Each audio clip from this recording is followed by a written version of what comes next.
자, 이제 두 번 강의 남았습니다. 이제 은사에 대해서 쭉 살펴보면서 은사가 어떤 가운데서 일어나느냐? 하나님의 성령이 우리에게 임하였었을 때 그 임한 것으로 인하여 외적으로 드러난 것들이 있습니다. 그걸 은사라고 이야기합니다. 하나님의 영이 우리 안에 있음으로 인하여 외적으로 드러나는데 그 선물은 무엇을 위한 것일까? 그래서 오늘 우리가 함께 볼 내용처럼 그 은사를 주신 것은 하나님의 일을 감당할 수 있도록 주시는 거예요. 그러니까 은사라는 건 주의 일을 하라고 준 것이지 이것이 개인을 위해서 준 것이 아닙니다. 하나님의 일을 잘 감당할 수 있도록, 여러분 생각해 보세요. 제가 회사의 사장입니다. 직원을 채용했습니다. 그 직원에게 직임을 주거나 직분을 줍니다. 그럼 일을 할 수 있도록 그 사람에게 무엇을 주는지 아십니까? 당연히 월급도 주죠. 월급뿐만이 아닙니다. 때에 따라서는 비품뿐만 아니라 그가 가지고 있는 권한 또는 책임뿐만 아니라 권한을 부여하는 것, 이해하시겠죠? 최소한 이 사람이 직책에 맞게끔 일할 수 있는 모든 환경과 상황을 그에게 주어서 그 일들을 소실껏 할 수 있도록 하는 것처럼 하나님의 백성들이 하나님의 나라를 세우고 완성시키시는 데 있어서 그냥 시키지 않습니다. 그래서 창세기 1장 28절에 하나님께서는 태초에 모든 걸 창조하셨습니다. 창조하신 이후에 이 창조된 그 창조의 피조물을 당신의 형상으로 지음받은 인간에게 위탁을 하는 거예요. 위임을 하는 거예요. 근데 그냥 위임하지 않았습니다. 그게 바로 창세기 1장 28절의 이야기인 거예요. 창세기 1장 26절에 당신의 형상으로 지음받은 인간에게 28절에 기록되어 있는 것처럼 생육하고 번성하고 땅에 충만하고 땅의 모든 것을 다스려라 라고 하면서 하나님이 그에게 복을 주셨다는 거예요. 그 복을 주셨다는 것은 그가 하나님의 사명을 잘 감당할 수 있도록 그에게 그만한 모든 것들을 그에게 부여한 것을 이야기하듯이, 그러나 인간이 죄로 인하여 하나님의 영이 떠났습니다. 하나님의 영이 떠난 우리가 예수님의 십자가의 죽음의 사건을 통하여 다시금 우리의 근본적인 죄를 용서하였고 해결되었기에 이제는 보혜사 성령이 우리 안에 각자에 임한 거예요. 그 하나님의 각자의 영이 임하여서 이제 마지막 하나님의 창조 사역 속에 저와 여러분을 사용하시고자 은사를 부여하시는 것입니다. 그래서 그것이 가장 작게는 여러분의 가정이에요. 그리고 그 가정이 모인 것이 교회 공동체인 것입니다. 그 교회 공동체가 좀 더 확장되어지면 이 나라가 될 수 있고 전세, 즉 우주적 교회가 될 수가 있는 것입니다. 이 모든 것들을 하나님의 나라를 완성을 위해서 여러분의 은사를 주신 것이에요. 근데 그 은사가 놀랍게도 마귀가 주는 은사가 있고 하나님이 주시는 은사가 있다는 것을 분명히 알게 되어지죠. 그 은사가 마귀에 주는 것에 대하여 하나님이 주는 은사에 대해서 어떻게 분별할 수 있을까? 그게 바로 열매를 보고 알 수 있다라고 이야기하고 있는 것이죠.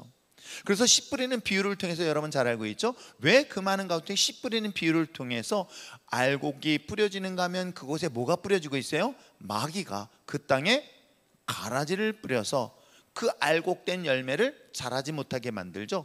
그 자라지 못했더니 그 열매는 뭐가 되어요? 죽정이가 되는 거예요. 그래서 한 옥토밭에 알곡이 심어졌는데 그 알곡이 열매를 맺었으면 그 알곡에 대한 합당한 하나님의 축복이 있지만 그 알곡이 열매를 맺지 못하고 쭉정이 되었을 거거나 아니면 그 가라지는 마지막 심판 때에 불에 던져진다는 비유를 통해서 이야기를 하고 있습니다. 그래서 하나님의 은사는 최소한 하나님의 구원받은 믿음의 자녀들에게 각자 모든 사람들에게 다 다양하게 주셨다 라는 것에 대해서는 조금 더 의심하지 않길 바랍니다. 근데 이것은 무엇을 위해서요? 하나님의 나라를 위한 거예요. 그 은사를 하나님의 나라를 위하여 확장하는 데 사용하라고 주신 거예요. 그것이 물질도 될 수 있고 또 재능도 될 수 있고 또 여러 가지 능력도 그 안에 포함될 수 있는 것입니다. 다만 그 은사를 가지고, 하나님이 주신 성령의 은사를 가지고 과연 이것이 올바르게 열매를 맺었느냐 맺지 않았냐라는 것은 바로 성령으로 인하여 나타난 결과물, 그게 바로 은사라고 이해하시면 되겠습니다. 그래서 오늘은 은사와 열매의 관계를 살펴보려고 합니다. 혹시라도 이 중에서 또 다시 한번 그 자신이 하나님이 내게 어떤 은사를 주셨는가를 점검해 보시고 싶으시면은 교육자실을 통해서나 아니면 셀 리더를 통해서 그 신청서를, 그 점검 체크리스트를 받아가지고 다시 한번 점검해보고, 끊임없이 점검해보는 것도 좋아요. 근데 몇 번 해가지고 자기가 좋아하는 것 말고, 자기가 좋아하는 거 이제 알면 자기가 좋아하는 거에 대해 체크하지 말고 정말 하나님께서 내게 왜냐면 사실은요, 좀 아쉽고 안타까운 것들이 있는 게 뭐냐면 이게 교육의 방법인 거예요. 저는 그래서 한국 교육에 대해서는 좀 안타깝게 생각하는 게 뭐냐면 이 주입식 교육 방법이, 즉 이 연역식 교육 방법이 결코 좋지 않은 거죠. 뭐냐면 우리는 일정한 생각 그리고 이 정답을 만들어 놓고 이 정답 안에 들어와야지 이게 맞고, 그 정답 밖을 나가면 틀리다는 그런 이론으로 우리는 공부를 지금까지 배워왔고요, 해왔습니다. 그렇기 때문에 자기 생각을 말하는 것을 주저하거나 못할 때가 많아요. 그러다 보니까 뭐예요? 자기 생각을 드러내지 못한다는 것은 내가 뭘 잘하고 뭘 좋아하고 뭐에게 뭐가 있는지를 모른다는 것이죠. 이건 정말 안타까운 일이거든요. 그래서 이런 부분들에서 성령께서 우리에게 임하였었을 때 일어나는 다양한 은사들을 최소한 교회 공동체 안에서만큼은, 그렇잖아요. 실수를 하고 또 잘못을 하더라도 비난할 수 있는 공동체가 아니기 때문에. 왜요? 성령의 역사와 하나님의 능력은 허다한 허물을 덮는 거지 드러내는 것이 아닙니다. 마귀 역사는요, 반드시 어떤 사람들의 잘못을 드러내. 그래서 여러분들이 영분별하는 건 되게 쉬워요. 저 사람이 나 사람이 맨날 나쁜, 그러니까 저 사람한테만 들으면 누구 부부싸움 했던 거 다 정보를 듣는다. 누군가 우리 교회에서. 그러면 이제 그분은 이제 특별한 은사를 가진 거예요. 이해하시겠어요? 근데 다행히 우리 교회는 없습니다. 그런데요, 정말 안 좋은 이야기, 부정적인 이야기, 그런 이야기들을 정말 틈만 나면 잘 전해준다. 다른 사람들이 알지 않아도 될 그 다른 사람들의 허물들을 잘 전달한다라는 것은 여러분 놀랍게도 그건 마귀 역사예요. 그건 틀림없습니다. 왜냐하면 하나님의 역사는 모든 허다한 허물을 덮어주세요. 뭘로? 십자가의 거룩한 보혈로. 그래서 우리를 죄가 없다 그러는데 귀신의 영 참소하는 자는 어때요? 그걸 드러내는 거예요. 물론 그것이 틀린 거 아니에요. 아세요? 틀린 건 아닌데 그 진실은 자기는 말했다고 얘기하지만 그게 진실을 말한 것이 아니라 그 사람을 참소하는 역할을 하는 것이죠. 그래서 은사라는 것들을 통해서 그 사람이 어떤 열매를 갖고 있는가라는 것을 점검해 보는 것. 즉 다른 사람 맨날 그래서 다른 사람 째려보면서 이 사람 무슨 열매 있나 이딴 거 말고 자기 스스로를 점검해 볼 수 있는 여러분 됐으면 참 좋겠습니다. 자, 열매 맺는 사역 한번 볼까요? 모든 그리스도는 성령의 은사를 활용하여 주님께 영광을 돌리는 동시에 개인의 삶 속에서도 열매 맺는 삶을 살도록 지음을 받았습니다. 예수님께서 너희를 택하사 세웠나니 이는 너희로 가서 무엇을? 열매를 맺게 하려 함이라라고 이야기를 하고 있습니다. 베드로도 은사에 대해서 열거한 후에 열매 맺는 성도의 그 신자의 삶에 대하여 우리 베드로후서 1장 8절에 이야기를 하고 있죠. 한번 읽어볼까요? 시작. 이런 것이 너에게 있어 흡족한즉 너희로 우리 주 예수 그리스도를 알기에 게으르지 않고. 그렇습니다. 열매 없는 자가 되지 않게 하기 위하여 하나님께서는 우리에게 하나님의 말씀을 주셨고 그 말씀을 통해 하나님을 알기를 원한다라고 기록하고 있는 것입니다. 자, 열매는 성도들의 삶에서 맺혀지지만 그것을 만드시는 분 누구시다? 성령님인 거예요. 그러면 여러분, 내가 열매를 맺으려고 우리는 일반적으로 하나님을 믿지 않은 이방 세상 사람들은 어떻게 해요? 자기 노력을 하는 거예요. 그렇죠? 자기 인격 수양을 하거나 하는 그런 과정을 통해서 스스로가 돌을 닦으려고 하고 해탈을 하려고 합니다.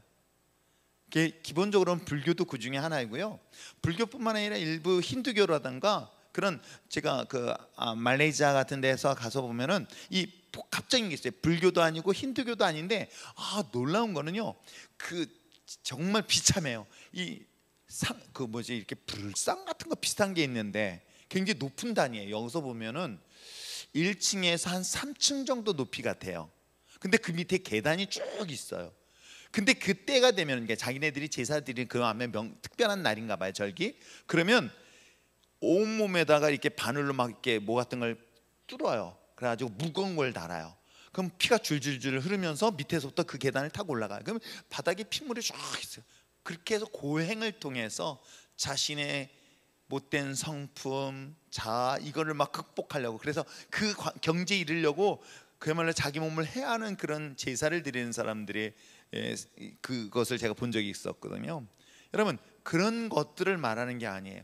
그러니까 우리가 세상 사람들은 자기의 수련 또는 연단, 인내 막 그러지만은 사실은 그것은 하나님의 영으로 가능하다는 얘기를 사실 이 본문을 통해서 이야기를 하고 있는 것입니다. 하나님의 성령이 우리 안에 있으니 그 성령으로 말미암아 나의 죄된 육신의 정욕, 이생의 자랑, 안목의 정욕은 십자가의 못을 받게 되어지고, 그 성령으로 내 안에 충만함으로 인해서 어떻게 해요?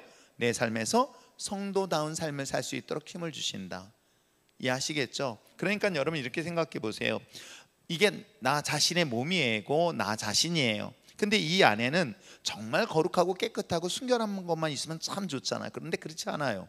자라오면서 죄된 성품 속에 어렸을 때 받은 상처, 분노, 미움, 불신, 이런 것들이 내 안에 너무나 복합적으로 있는 거예요. 복합적으로 있는 것을 우리는 어떻게 해요? 억지로 누르는 거야. 막 누르고 있는 거야. 그래서 참아야지. 그러다 한번 폭발하면 그때는 사람이 아닌 모습으로, 그렇죠? 드러납니다.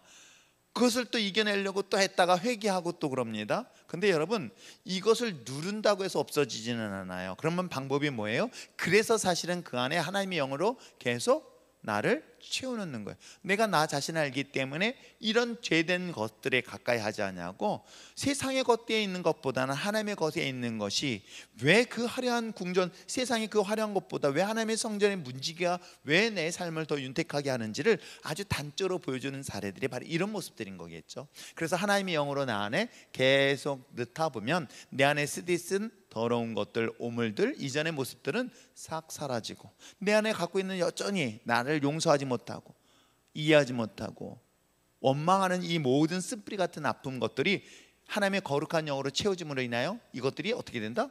사라지게 되는 거죠. 그로 인하여 맺어지는 열매를 지금 이야기를 하고 있는 것입니다. 아시겠죠? 자, 그러므로 그리스도인의 삶을 나타내는 열매는 성령의 충만함, 그리고 또 은사를 발휘하게 드러나는 가장 명확한 특징이 됩니다.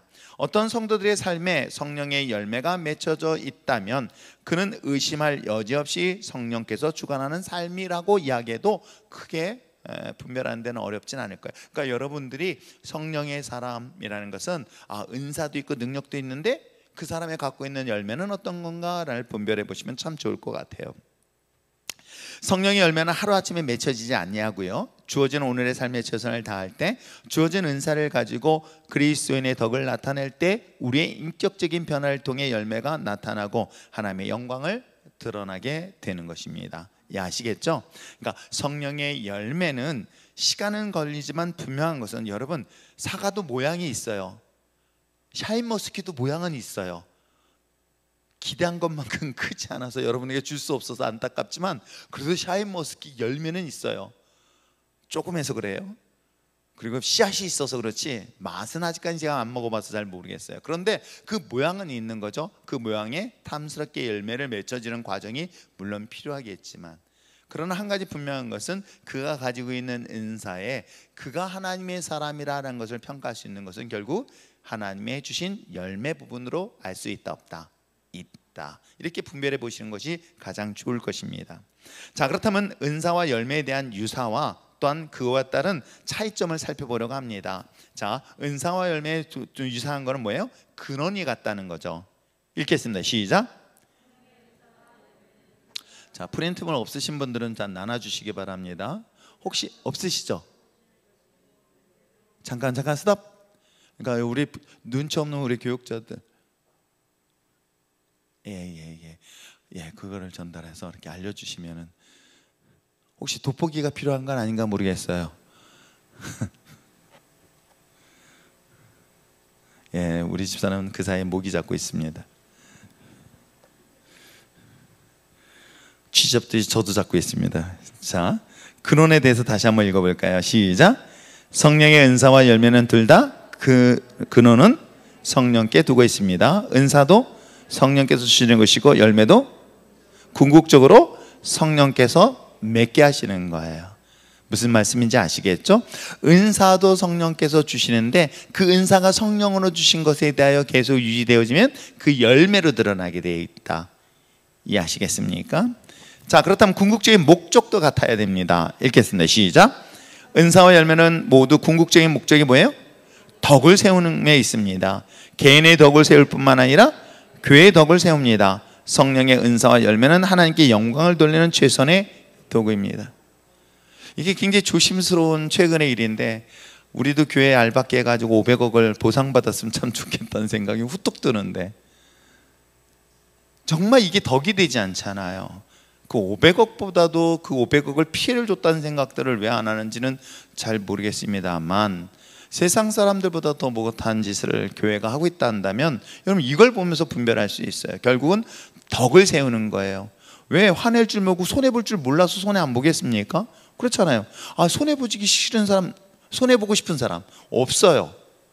그런데 그것이 자신뿐만 아니라 교회의 덕을 거스릴 수 있는 일들이 얼마나 많은지 몰라요. 교회의 덕이 되지 않기 때문에, 제가 그랬잖아요. 어떤 분들은 가끔 술 가지고 계속 시비 거시는 분들이 있어요. 근데 술 마셨다고 지옥 가진 않아요. 물론 술 마셔가 만취될 때 주님이 오시면 바로 지옥 가요. 왜냐면 주님 못 알아보니까. 그럴 거 아니야. 술 취했으니 뭐 주님이 오셨는지 안 왔는지 그걸 어떻게 알겠어. 근데 그렇지 않은 이상은 그건 천국과 지옥의 문제가 아닌데, 문제는 뭐예요? 덕이라는 걸 얘기하는 거예요. 다른 사람들에게 은혜를 끼치지 못한다는 것이겠죠. 우리 부부싸움 해요. 요즘은 안 해요. 일방적으로 많이 혼나기 때문에. 아까 목격자도 있었습니다.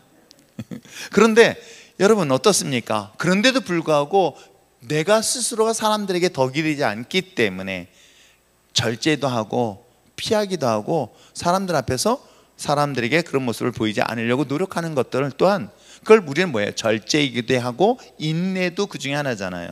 그렇죠? 이게 바로 성령의 열매들을 말하고 있는 것입니다. 결국은 성령의 역사심 속에서 은사와 또한 열매의 공통점 중에 하나는 뭐예요?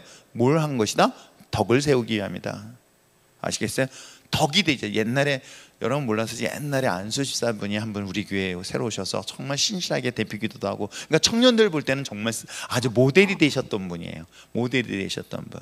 근데 하필이면 그날 청년들이 수원 율전 역전에서 전도 집회 전도를 하려고 막 기타 들고 막 찬양하면서 전도를 부리고 있는데 퇴근 시간이었나 봐요. 이분이 한잔하고 들어오시다가 딱 마주쳤네. 그러니까 아무리 몸을 똑바로 한다 하더라도 냄새는 어떻게 제거할 수는 없잖아요. 그때 이제 청년 리더가 저한테 와서 어떻게 해야 되냐고. 그래서 그도 사람이다. 다행히 우리 교회에서 안수집사 안 받았으니 다행인 줄 알라. 그렇게만 얘기를 해줬어요. 그게 덕이 안 된다는 것이죠. 무슨 얘기인지 아시겠어요?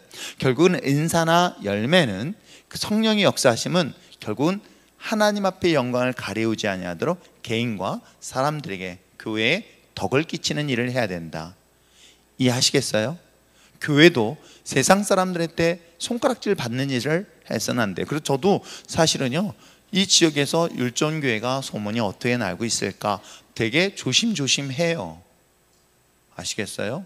그래도 참 감사한 건 코로나 과정에서 문을 그렇게 열었으면 분명히 고소도 하고 신고도 할 텐데, 우리 교회는 다행히 사람들이 예배를 드린지 안 드린지 몰랐는지는 잘 모르겠지만 그 순간 사람들의 눈을 가려줘서 들리는 소문에는 욕 듣지 않았고, 또 하나는 우리는 저 담임 목사님이 개를 좋아하니까 정말 훌륭한 목사님일 거야, 교회는 안 나와도, 이런 소문이 들으니 또한 그 또한 감사하고. 이 얘기는 여러분이 그리스도인이기 때문에 덕을 세상 속에서 드러내라. 특별히 학교의 캠퍼스 안에서 활동하고 있는 사람들 다 알아요. 저 사람 율전교회 다닌다며? 라고 하면서 그 말 끝에 그 사람을 조롱하는 게 아니라 하나님의 이름을 조롱하고 있다는 것은 그 하나님의 이름을 망령되이 일컫게 만드는 것, 여러분 아세요? 그러니까 이런 것들은 덕을 세움에 있어서 궁극적으로 우리에게 주신 목적이기 때문에 여러분들이 조심하셔야 될 것인 줄 믿습니다. 자, 그 다음에 성령의 은사와 열매 부분에 대해서는 뭐가 필요하다? 훈련이 필요합니다. 읽겠습니다. 시작. 은사와 열매는 둘 다 성령의 은혜로 주어지는 것이지만 인간의 협조와 순종이 필요합니다. 처음에는 어린아이 같을지라도 갈수록 성장하고 발전하는 것이 성령 사역의 특징입니다. 성령께서는 우리의 성숙도에 따라 다르게 역사하십니다. 그러니까 은사도 계속 은사를 사용하다 보면 은사가 더 정확해져요.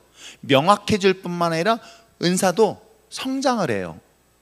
자, 영분별에 대한 은사는 어떤 식으로 나타날 수 있는가? 처음에는 느낌으로만 올 수도 있어요. 근데 이제 구체적으로 볼 수 있어요. 그 사람이 아무리 겉으로 감추고 있을지라도 감춰진 그 속을 볼 수가 있게 되어져요. 아세요? 이렇게 구체적이고 실제적으로 그 은사들을 사용하는 데 있어서 명확해지는 것들, 바로 이런 은사들은 무엇을 통해서? 훈련을 통해서 가는 것이겠죠. 그럼 훈련은 어떻게 할까요? 계속 사용하는 거예요. 아세요? 활용을 해야지만이 그 은사는 더욱더 성장할 수 있다. 아시겠습니까? 자, 그 다음에 네 번째로 뭐예요? 서로 유기적인 상관관계를 갖다. 그러니까 뭐냐면 은사와 열매는 상관관계를 서로 갖고 있다. 읽겠습니다. 시작.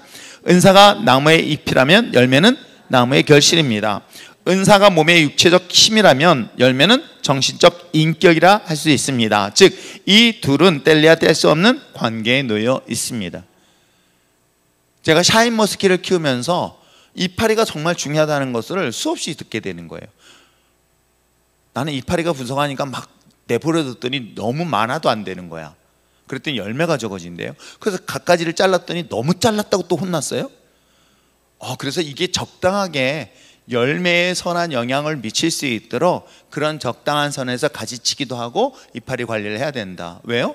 그 잎은 햇빛을 받아들이거나 등등의 영양소를 받아들여서 그 영양분을 어디에게? 열매에 주고 있다. 그렇기 때문에 이와 같은 것처럼 은사와 열매는요, 이건 분리될 수가 없는 거예요. 아시겠어요? 그래서 건강한 은사는 건강한 열매를 맺는다. 그 열매는 나중에 하나님의 심판의 기준이 된다. 이렇게 이해하시면 되는 거예요. 왜냐하면 은사를 가지고 하나님이 심판하지 않아요. 왜냐하면 우리가 성경에 기록되어 있는 것처럼 하나님의 능력을 행하고 날마다 주여 주여 부르짖으면서 그야말로 병든 자를 고치고 하나님의 능력을 행했지만 하나님 뭐라 그래요? 도무지 내가 너를 알지 못한다라고 하나님 강력하게 거부를 해요. 근데 마지막까지 하나님께서는 그를 주목하는 건 뭐예요? 하나님의 구원의 자리와 심판의 자리에서 쓰는 건 뭐예요? 결국은 열매라는 거예요. 그렇기 때문에 열매가 그만큼 중요하지만 그렇다고 해서 이 열매는 은사가 없이는 열매를 맺을 수 있다 없다? 없어요. 그것 또한. 그래서 이 유기적인 관계를 잘 사용하고 활용할 줄 알아야 된다. 그래서 여러분 내가 이런 생각해 보시기 바랍니다. 내가 나이가 먹어서 이제 얼마 안 남았다 했을 때 마지막 하나님이 내게 주시는 은사를 마지막까지 최선을 다하여 활용하다가 그 열매를 가지고 주님 앞에 서보는 거 정말 감사할 일이 아닐까 생각해 봅니다. 아시겠죠? 자, 그렇다면 이와 같이 5가지, 그러니까 은사와 열매에 대한 그 4가지 근원이 같으며 목적이 같으며 훈련이 필요하고 서로 유기적인 관계를 맺고 있다고 한다면 차이점이 있어요. 그건 속성이에요. 속성. 읽겠습니다. 시작. 은사는 그리스도의 몸된 교회를 세우기 위해 주어진 것입니다. 그래서 은사는 외적으로 드러납니다. 그러나 열매는 성화와 관계가 관련이 있습니다. 성령께서 우리를 통해 일하심으로 우리의 인격 속에 맺어지는 것이 열매입니다. 속성 차이 아시겠죠? 그러니까 은사는 외적인 부분으로 드러내는 것이라고 한다면 열매는 내적인 부분으로 드러내는 것이다. 은사는 교회의 외적인 등장으로 소개하고 있다고 한다면 교회가 성숙해 되어지고 성화되어지는 역할은 뭐예요? 열매 부분이다. 그래서 이 속성의 차이가 분명히 달라요. 그러면 이렇게 생각해 봅시다. 하나는 일, 하나는 인격. 그렇게 이해하시면 딱 좋아요. 속성의 차이에서. 자, 그 다음에 본질의 차이가 있습니다. 읽겠습니다. 시작. 열매는 본질에 있어서 인격과 성품을 강조하지만 은사는 유능함과 능력을 강조합니다. 열매는 사람 중심이기 때문에 인간관계를 중요시하지만 은사는 사역 중심이기 때문에 능력과 효과를 더 중요시합니다. 이 2가지가 그래서 조화를 이루어야 되는 거야. 인간관계와 일. 그런데 이 관계성에서는 놀랍게도 어떤 사람은 일지향적인 사람이 있고요, 어떤 사람은 인간관계 중심의 사람이 있어요. 그러니까 교회가요 어느 한쪽으로만 치우치지 않는 이유가 이러고 있는 거예요. 어떤 사람은 일 중심의 사람은 일 중심의 사람으로 일을 하면 되는 거고요, 거기에 부족한 일을 하는 사람이 누구예요? 사람관계 중심, 관계 중심의 사람. 그래서 우리가 잘 알고 있는 것은 바울과 바나바가 대표적인 사례죠. 바울은 지독하게 일중심적 사람이에요. 아세요? 그거에 비한다면 바나바는 사람 관계 중심적 사역을 하는 사람이에요. 그것이 교회 안에서 같이 갖춘 사람이 있을 수 있지만 대부분의 이 교회 공동체에도 그와 같은 사람으로 나눠져 있다는 것이겠죠. 그래서 그것이 잘 조화를 이룰 때 교회는 건강한 공동체가 될 수 있는 것입니다. 이해하시겠죠? 너무 지나치게 일중심적으로 가게 되어지면요 상처받는 사람이 되게 많아요. 근데 상처받는 사람들이 보이는 사람이 있어요. 혹시 여러분들 스스로 잘 생각해 보세요. 나는 일이 재미있다. 아니, 난 사람의 마음이 아픈 것들이 보인다. 이게 자기의 성향인 거예요. 하나님이 이렇게 주신 것들이에요. 두 개 다 보여요. 그럼 두 개 다 하세요. 아시겠어요? 그런데 분명한 사실은, 그러니까 일 중심의 사람들은 마음 관계 중심에 대한 것들이 떨어지다 보니까 어떻게 해요? 왜 저 사람이 일을 안 해? 하면서 막 화를 낸단 말이에요. 누구야? 이 얘기했더니 떠오르는 여인이 한 분이 있죠? 예, 마르다가. 근데 관계 중심의 사람이 있어요. 왜? 예수님이 자신의 집을 방문했으니까 가장 가까이서 그분의 이야기를 청종해야 되겠다는 마리아 같은. 근데 이 둘은 조화를 이루어야 된다는 거. 그래서 여러분 이 교회 안에서도 저분은 저렇구나, 그럼 난 이런 사람의 역할을 해야 되겠다, 이렇게 조화를 이루면은 아마 팀 미니스트리는 크게 어려움이 없을 것이다 라고 저는 생각이 됩니다. 이해됐죠? 그런데 마귀의 역사가 딱 시작되어지면 어떤지 아세요? 이게 둘이 갈등 구조를 일으켜서 분쟁과 다툼이 일어나게 되어지죠. 그래서 어떤 분쟁이 일어나거나 다툼이 일어나면요, 이건 영적 싸움이라고 생각하시고요, 오히려 그럴 때 기도하면 한 단계 더 성장하지 않는다, 성장하게 되어 있습니다. 아시겠죠? 자, 우리가 본질에 대한 차이를 얘기했다고 한다면 소유의 차이예요. 한번 읽어보겠습니다. 시작. 그리스도인이라면 성령의 9가지 열매를 모두 맺어야 합니다. 그러나 성령의 은사는 모두 가질 필요가 없습니다. 자신이 합당한 한두 은사만 소유하더라도 얼마든지 하나님의 영광을 돌리며 풍성한 열매를 맺을 수 있다 없다? 있다. 무슨 말인지 아시겠죠? 열매는요, 사랑, 희락, 화평, 온유 뭐 그렇게 해서 9가지 열매를 얘기할 때 그중에 난 하나만 아니에요. 놀랍게도 우리 밑에 영어 성경 속에 있습니다. 뭐라고 써 있냐면은 fruit of the spirit 하는데, 이 fruit 했을 때 이 동사 자체가 is라는 단수를 사용하고 있어요. 그러니까 복수 동사를 사용하는 것이 아니라 단수 동사를 사용하고 있다는 것은 뭐예요? 그 9가지가 하나라고 얘기하고 있는 거예요. I understand? 고개라도 끄덕이 좀 해줘. 물을 때도 그렇게. 그래야 내가 지금 알아듣고 있는지 안 알아듣고 있는지, 내가 잘못하고 얘기하고 있는가? 그러니까 열매는 이 9가지 열매를 얘기하면서 이즈라는 동사를 사용하고 있다는 것은 이거는 하나라는 거예요. 하나의 열매를 맺는다는 거예요. 그 하나의 열매로 9가지의 그 인격을 갖고 있다라고 이해하시면 되는 거예요. 그런데 은사는 달라요. 은사는 그냥, 그래서 어떤 분은 구르는 재주처럼 하나만 갖고 있는 분이 있어요. 근데 여러분 잘 생각해 보세요. 5가지 은사를 가진 사람과 1가지 은사를 가진 사람이 있어요. 근데 5가지 은사를 가진 사람은 한 4가지를 열심히 했고 1가지를 못했어요. 되게 많이 했잖아요. 그러니까 5가지 4개의 은사를 가지고 일했으면 얼마나 바쁘고 열심히 일했겠습니까? 근데 한 사람은 딱 1가지밖에 못해요. 근데 하나님이 보실 때는요, 누가 충성스럽게 일했는지 아십니까? 이 사람은 80%, 이 사람은 100%예요. 무슨 말인지 이해가 되시나요? 그랬더니 나는 그만 하나 은사만 있으면 좋겠다고 또 얘기를 해요. 그게 달란트 비유예요. 달란트 비유. 5개의 달란트를 가진 사람이 5개를 남겼는데 하나밖에 남기는 건 비율로 따져본다면 20%밖에 안 되는 거예요. 그러니까 얼만큼 자신의 주어진 일들을 최선을 다했는데 그것에 대하여 많이 맡긴, 즉 은사를 여러 개 맡긴 사람은 그 여러 개 맡긴 것만큼 그 일들을 감당할 수 있도록 주신 것인데, 그를 하지 못함으로 인한 하나님의 책망이 있다는 것을 또 한번 생각해 볼 내용이기도 합니다. 그러나 한 가지 분명한 것은 하나님께서는 각자 모든 사람들에게 다양한 은사를 주셨다 안 주셨다? 주셨다. 아시겠어요? 이것에 대해서 여러분들이 잘 발견했으면 참 좋겠습니다. 자, 소유에 있었다고 한다면 지속의 차이예요. 한번 읽겠습니다. 시작. 은사는 일시적이지만 열매는 영원합니다. 은사와 달리 열매는 이 세상뿐만 아니라 하나님 나라에 가서도 영원히 존재하는 신적인 성품입니다. 그러므로 은사를 잘 활용하는 것도 중요하지만 더 중요한 것은 열매에 더 큰 관심을 갖는 것입니다. 근데 이게 더 큰 관심을 갖다 했더니 은사를 무시해서는 안 된다는 거예요. 이게 오늘날 장로교와 오순절적인 순복음교회의 차이인 거예요. 아시겠어요? 그 장로교에서도 약간 더 보수적인 고신이라든가 합신이라든가 등등 지나치게 보수적인 그런 성향의 종교에서는 은사 부분들을 아예 무시해버려요. 그리고 뭘 많이 강조해요? 열매를 많이 강조해요. 그래서 사람의 인격. 그래서 그런 분들은 성경책을 어떻게 들고 다닌다? 거룩하게 들고 다닌다. 그래서 만약에 성경책을 이렇게 들고 다녔다가 맞아 죽는다, 장로님들은. 아니 진짜로 그랬다니까요. 성경책을 어디, 그러니까 성경책을 들고 다니는 걸 안 보이려고 어떻게 해요? 핸드폰으로 들고 다닌다. 여러분, 그런 경건에 대한 훈련과 모양을 굉장히 많이 사실 강조를 합니다. 왜요? 열매가 중요하기 때문에. 왜 그럴까요? 제가 말씀드린 것처럼 은사에 대한 상처 때문에 그래요. 그러나 한 가지 분명한 것은 성령의 기름 부심은 은사와 열매가 같이 맺혀져야 된다. 같이 소유되어져야 된다. 그런데 문제는 뭐냐면 은사는 무엇을 위해서다? 주님의 일, 하나님의 나라를 확장시키기 위해서 주신 거예요. 그럼 하나님의 나라가 이 세상 가운데 도래되면 은사는 사실 더 이상 필요가 없어요.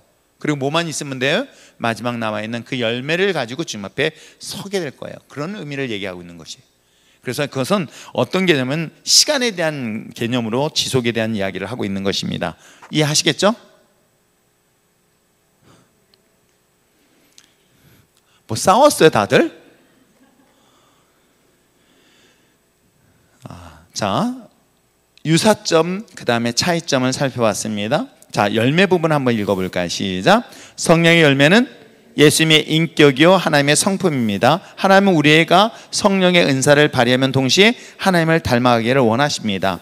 신앙생활의 부전자전을 원하십니다. 그렇다면 성령의 열매는 어떤 것들이 있을까요? 우리가 잘 알다시피 갈라디아서 5장 23절 24절 우리가 함께 읽은 말씀으로 소개를 하려고 합니다. 자, 9가지 열매에 대하여 그 다음 페이지 한번 보시기 바랍니다. 첫 번째, 러브, 사랑에 대한 이야기를 하고 있습니다. 읽겠습니다. 시작. 사랑의 열매인 사랑은 조건을 초월한 헌신을 뜻합니다. 본질적으로 하나님의 사랑을 의미합니다. 이 하나님의 사랑은 더 넓고 더 깊은 사랑으로 승화되어 갑니다. 이것은 에로스라든가 필레오적인 그런 사랑을 말하는 것이 아니라 뭐예요? 아가페적인 사랑을 말하는 것이겠죠. 그렇죠?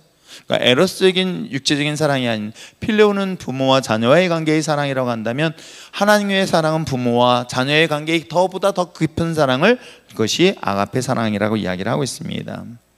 그래서 사실은 왜 처음에 나왔을까? 이 러브라는 것은, 하나님의 사랑이 아가페를 처음에 넣었던 것은 이 모든 열매의 가장, 우리가 그런 거 있잖아요. 포도도 신맛도 있고 여러 가지 맛이 있지만 포도는 결국 무슨 맛으로 먹어요? 예? 예? 단맛. 그럼요. 전 신맛 못 먹어요. 단맛. 근데도 불구하고 새콤한 맛도 느끼잖아요. 그 새콤하기만 하고 단맛이 없으면 사람들 못 먹어요. 열매에서 가장 중요한 게 사랑인 거예요. 이 사랑이 있기 때문에 그 다음에 나오고 있는 희락도 있고 화평도 있고 하면서 쭉 나오는 겁니다. 자, 사랑, 그 다음에 희락 한번 읽어보겠습니다. joy 읽겠습니다. 시작.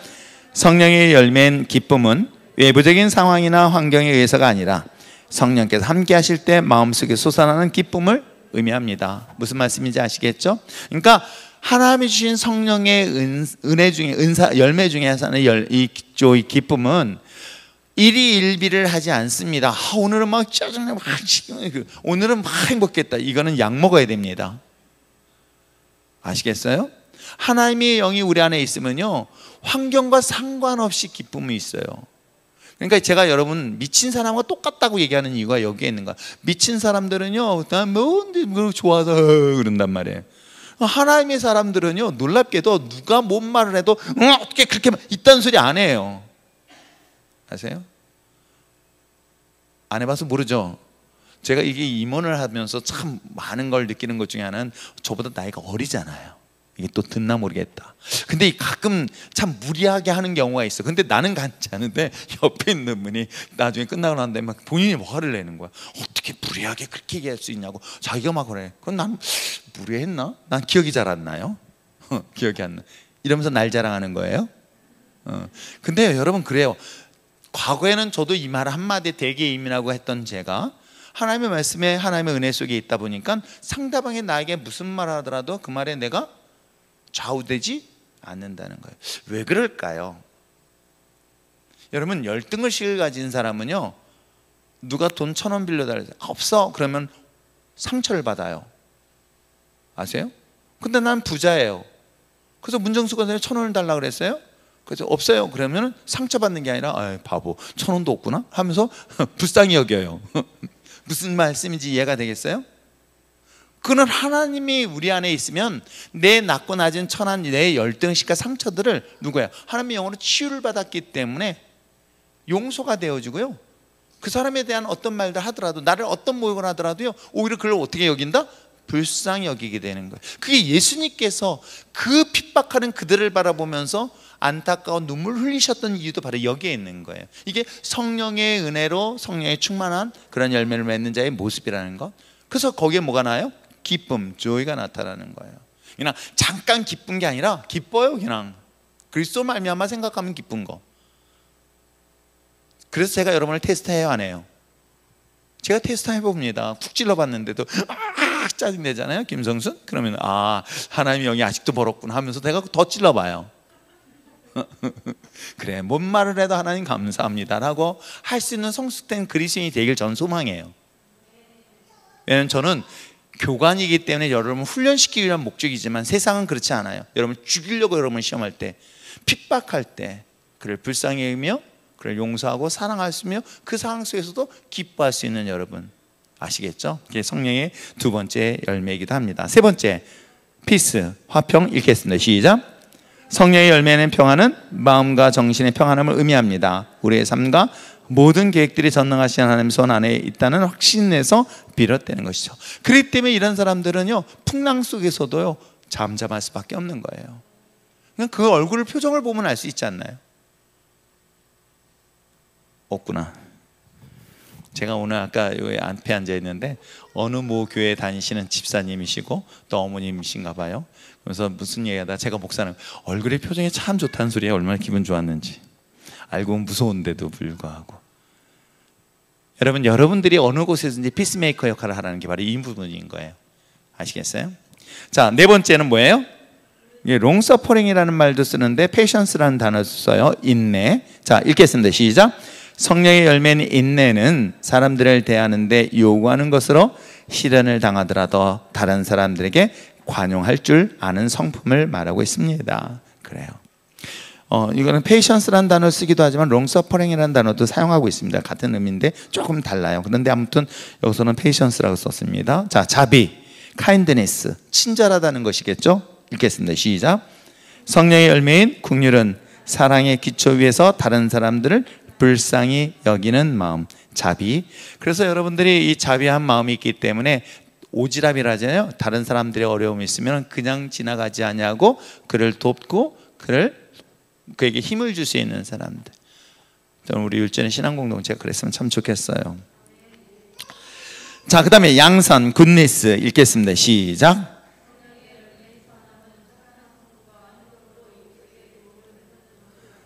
그렇습니다. 오늘 여러분들이 네 집 딸이라 그러더라고요.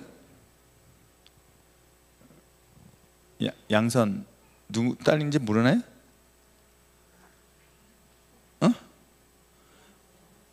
양 목사님 딸. 근데 아무튼 양선이라는 것은 우리의 좋은 거룩한 성품들을 이야기를 하고 있습니다. 자, 충성, 페이스풀리스 한번 읽어보겠습니다. 시작. 성령의 열매인 신실함은 하나님께 대한 확신, 신앙을 뜻하면서 동시에 다른 사람들이 자신을 믿고 의지할 수 있도록 만드는 자질을 말하고 있어요. 그러니까 충성이라는 것은 하나님 앞에서뿐만 아니라 사람들의 리더십을 발휘하는데 중요한 역할 또한 하고 있는 것이기도 합니다. 자, 그 다음에 온유, 젠틀리스예요. 읽겠습니다. 시작. 성령의 열매는 친절함을 잘못 범한 사람이나 반대자를 감정적으로 대하는 것이 아니라 자절을 가지는 것을 뜻합니다. 올바르게 감정을 다스리며 여유를 잃지 않는 것이 온유한 사람의 모습이면서 동시에 여러분, 혹시 온유하기 때문에 불의 앞에서 침묵한다? 그렇지는 않아요. 젠틀이라는 것은 약한 사람들 앞에서는 그를 돕고 그에게 친절한 자의 예의를 갖추지만 불의한 자 앞에서는 또한 당당하게 맞설 수 있고 바른 소리 할 수 있는 것이 바로 젠틀리스가 갖고 있는 특징 중에 하나이기도 합니다. 이게 반대가 되면 안 되는 거예요. 약한 자 앞에서 큰 소리, 강한 자 앞에서 기죽, 이게 아닙니다. 그래서 불의한 자 앞에서는 당당할 수 있는 그리스도인들, 이게 바로 온유한 자의 모습이라는 거예요.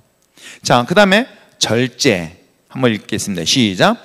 성령의 열매인 자제력은 자신을 다스리는 능력을 말합니다. 특히 육체적 욕구를 이겨낼 줄 알며 모든 일에 균형과 조화를 추구하는 자세, 셀프 컨트롤을 말하고 있습니다. 아시겠죠? 자, 9가지 열매를 하고 있습니다. 사랑, 희락, 화평, 오래 참음, 자비, 양성, 충성, 온유, 절제.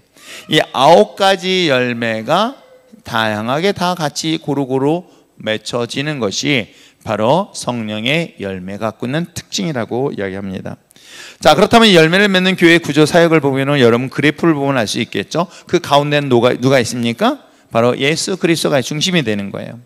여기서 예수 그리스도가 중심이 되어야지, 여기서 인간인 이웃처리가 들어가면 이게 교주가 되는 거예요. 지금 한국교회의 가장 안타까운 문제는 어느덧 예수님의 자리에 사람이 들어가는 케이스들을 되게 많이 보게 되어지죠. 이 안에는 저 역시도 그 중에 한 사람이에요. 저도 예수님이 이 동선 안에 여기에 따라야 될 한 사람으로서 나 역시도 그 중심은 예수 그리스도가 돼야 되듯, 교회도 마찬가지인 거예요. 그래서 저 역시도 어떤 일을 결정하나 어떤 일을 선택하나 항상 하나님의 뜻을 묻고 하나님의 원하시는 게 무엇일까. 이번에 임직자 뽑을 때도 사실 계속 묻고 있는 거예요. 하나님, 내가 사람의 소리를 들을 것인가 하나님의 소리를 들을 것인가 라는 소리를 계속 질문을 던지면서 가고 있어요. 아세요? 그래서 하나님이 기뻐하는 일에 내가 과연 어떤 선택을 할 것인가를 진지하게 묻고 또 묻고 물어 있는 것입니다. 이게 바로 이런 구조를 말하고 있어요. 많은 열매를 맺는 교회를 성장하려면 은사를 활용할 수 있는 동원 구조를 갖추는 것이 중요합니다. 왜냐하면 이것은 한 사람의 열매가 모여서 이와 같은 교회 공동체의 열매가 되어지는데, 여러분 심판을 받을 때에 먼저는 개인도 있지만 교회도 심판을 받는 것 아시겠죠? 그래서 계시록에서 7교회에 대한 비유를 이야기하는 것이 바로 교회를 샘플로 얘기하는 거거든요. 그래서 성도들이 어떤 교회에 어떤 구성원이 있느냐, 이것도 되게 정말 중요한 거예요. 여러분 몰라서 그렇지. 그것이 이제 우리가 본 예언서 부분, 구약의 예언서 부분에 거짓 선지자에 대한 이야기로 인해서 하나님이 심판하실 때 그 거짓 선지자에 속한 자들까지도 하나님이 심판하시고, 여러분 그렇잖아요. 왕이 세워지는 왕의 한 사람을 인하여 백성들까지도 심판의 대상이 되고 있는 것은 이미 구약의 역사를 통해서 볼 수 있었죠. 그게 교회도 마찬가지라는 거예요.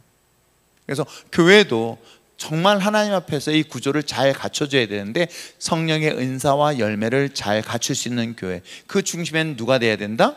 주님이 돼야 된다는 거예요. 아시겠죠? 거기에는 뭐가 필요하다? 그래서 말씀과 양육이 필요한 것입니다.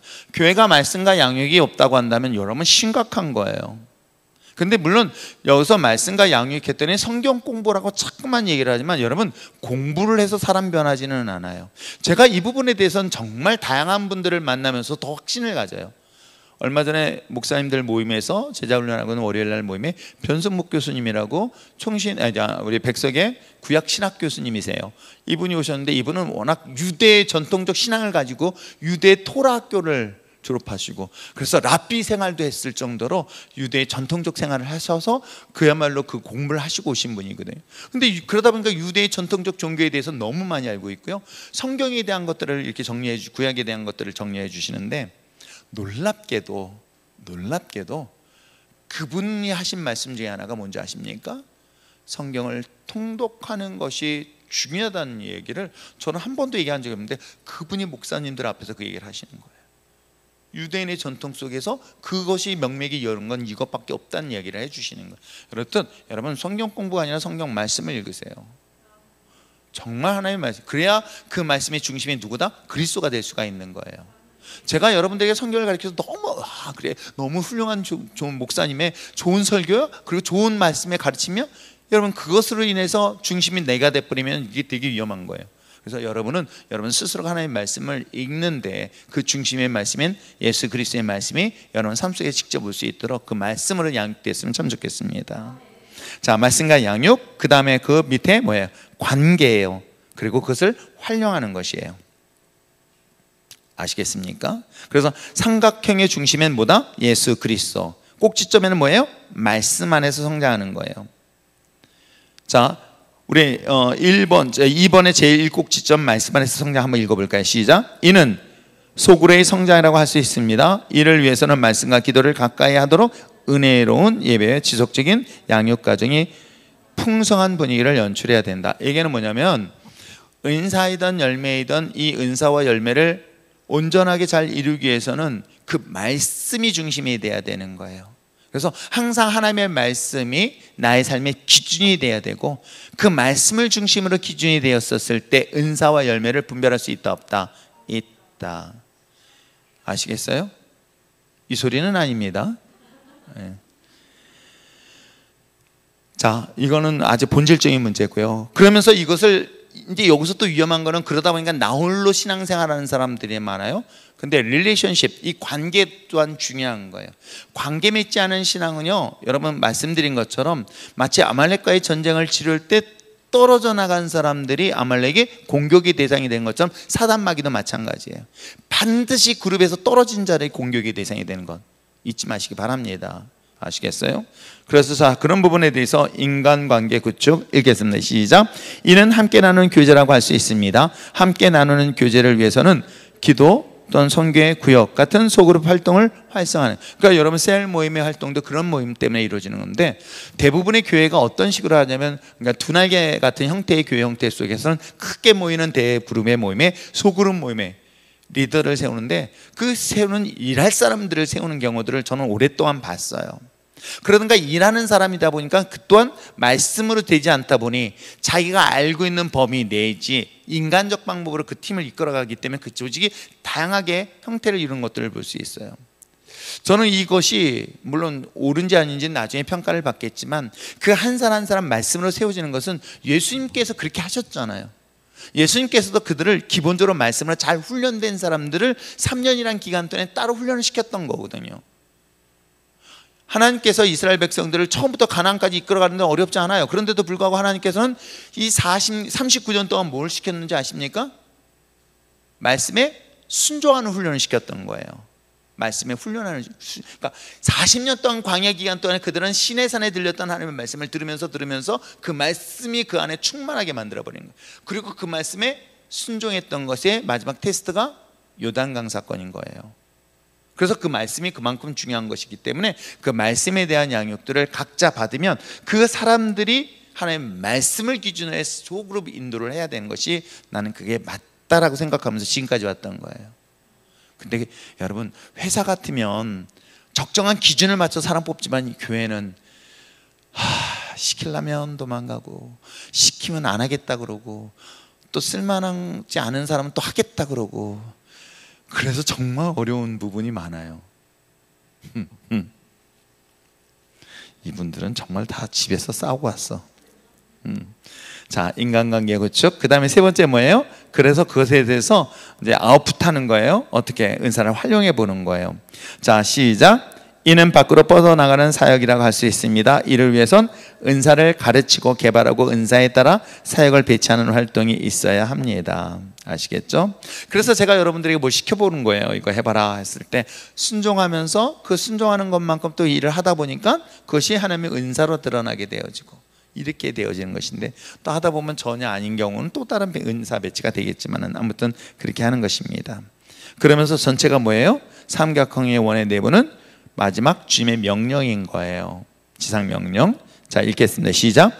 서로 성장하는 교육, 옆으로 함께 나누는 소그룹, 밖으로 뻗어나는 은사는 궁극적으로 주님의 선교 지상 명령을 이루는 훌륭한 도구가 됩니다. 삼각형의 각 꼭지점들이 커지면 커질수록 그만큼 더 큰 결실을 기대할 수 있다. 무슨 얘기인지 아시겠죠? 이거는 교회 성장이 아니라, 당연히 저는 이것이 잘 준비되면 성장은 그 이후는 쉽다, 저는 확신해요. 예수님께서는 처음부터 5천 명, 1만 명을 못 모으지 않으신 분이잖아요. 그죠? 예수님께서 자그마치 말씀을 전할 때 갈릴리 호수에서 모였던 이 사람이 장정이 5천 명이에요. 남자 장정 5천 명. 얼마든지 모을 수 있었어요. 그런데도 불구하고 예수님은 12명을 집중적으로 훈련시켰고, 그 12명을 중심으로 해서 그 짧은 기간 동안에 교회가 확산시키는 역할을 했었다. 교회라는 것도 저는 그런 관점에서 접근을 해야 되지는 않을까 생각을 하면서, 여러분들이 한 사람 한 사람들이 정말 말씀으로 훈련되어서 그 중심이 이와 같은 구조 속에 있다고 한다면 여러분 각자 한 사람 한 사람이 뭘 만들 수 있다? 교회를 만들 수 있다. 교회를 세울 수 있다. 저는 개인적인 기도의 제목 중에 하나가 그런 기도 제목인 거예요.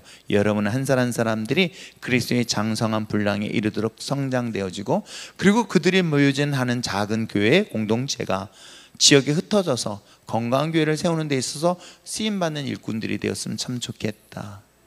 그렇죠? 그것이 어찌 보면 제 목회의 기도 제목이고 바람이 아닐까 생각해 봅니다. 이우철 목사와 영원히 함께하는 것이 아니라 그리스도와 함께함으로 인해서 그 그리스도만을 자랑하고 그리스도만이 중심되어지는 이 교회 공동체가 될 수 있도록 여러분들이 함께 기도해 주셨으면 참 좋겠습니다. 자, 다음 주 마지막 강의입니다. 마지막 강의는 또 한 번 좀 더 읽어보시기 바랍니다. 이제 은사에 대한 것과 교회 성장이지만 개인의 신앙 성장에 대한 이야기들을 함으로써 우리 12강의 은사에 대한 강의를 마치려고 합니다.